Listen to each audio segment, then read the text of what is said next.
નમસ્કાર,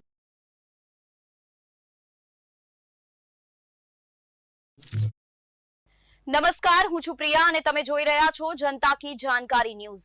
નજર કરીએ આજના સમાચાર ઉપર। કલા સંઘ અને કચ્છ યુની વચ્ચે MOU કરાર થયા। કચ્છી ભાષા સાહિત્ય પ્રવૃત્તિને વેગ આપવા મહત્વપૂર્ણ કદમ। પદ્મશ્રી નારાયણ જોશી કરાયેલ સંસ્થાપિત કરછી સાહિત્ય કલા સંઘ સંસ્થા છેલ્લા 26 વર્ષથી કરછી ભાષા સાહિત્યના પ્રચાર પ્રસાર માટે કામ કરે છે।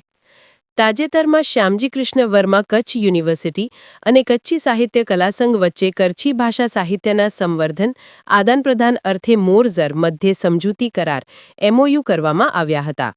મોરઝર પુંજલદાદાના અખાડા મધ્યે કરછી સાહિત્ય કલા સંઘ પ્રમુખ પૂજ્ય દિલીપ રાજા કાપડી અને કચ્છ યુનિના ફુલપતિ ડોક્ટર મોહનભાઈ પટેલની ઉપસ્થિતિમાં આ મહત્વના કરાર કરાયા હતા।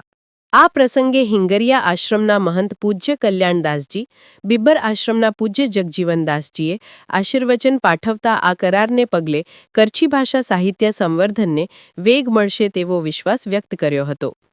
પદ્મશ્રી નારાયણ જોશી કારાયલ એ વિગતો આપતા જણાવ્યું કે કરછી ભાષા સેમિનાર, સંશોધન પ્રકલ્પ અને પ્રકાશન માટે સમજૂતી થઈ છે।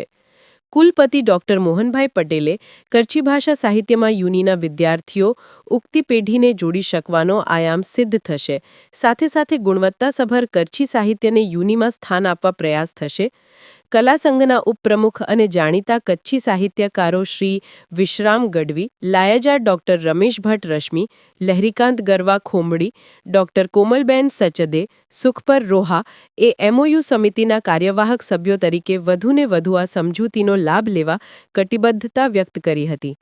કચ્છ યુનિના કુલસચિવ ડોક્ટર અનિલ ગોર, ડીન ડોક્ટર કાશ્મીરા મહેતા આ મહત્વપૂર્ણ કરારમાં સહભાગી બન્યા હતા।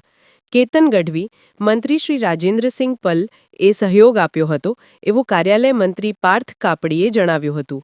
સંચાલન વિશ્રામ ગઢવી લાયજાએ કર્યું હતું। સ્ટોરી રમેશભાઈ ભાનુશાલી નલિયા, અબડાસા, કચ્છ।